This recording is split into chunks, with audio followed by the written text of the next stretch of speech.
ಮುಂಜಾನೆ ಮಂಜು ಕವಿದ ವಾತಾವರಣ ಇದ್ದ ಪರಿಣಾಮ ಅಯ್ಯಪ್ಪ ಮಾಲಾಧಾರಿಗಳು ಪ್ರಯಾಣಿಸ್ತಾ ಇದ್ದ ಟಿಟಿ ವಾಹನಕ್ಕೆ ಕಾರು ಡಿಕ್ಕಿ ಹೊಡೆದ ಘಟನೆ ಉಡುಪಿ ಜಿಲ್ಲೆಯ ಪರ್ಕಳದ ಕೆನರಾ ಬ್ಯಾಂಕ್ ಸಮೀಪ ತಿರುವಿನಲ್ಲಿ ಸಂಭವಿಸಿದೆ. ಹಿರಿಯಡ್ಕ ಕಡೆಯಿಂದ ಉಡುಪಿ ಕಡೆಗೆ ಬರ್ತಾ ಇದ್ದ ಕಾರು ಪರ್ಕಳ ಕೆನರಾ ಬ್ಯಾಂಕ್ ತಿರುವಿನಲ್ಲಿ ನಿಯಂತ್ರಣ ತಪ್ಪಿ ಟಿಟಿ ವಾಹನಕ್ಕೆ ಡಿಕ್ಕಿ ಹೊಡೆದಿದೆ.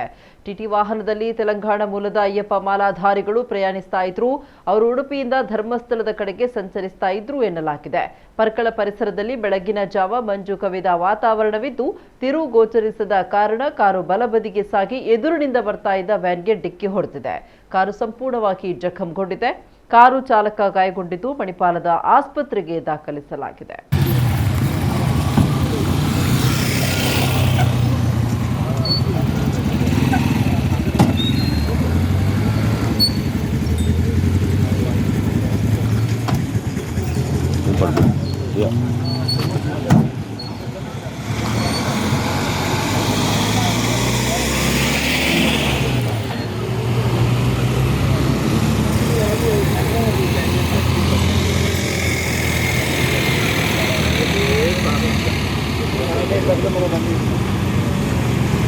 Gracias.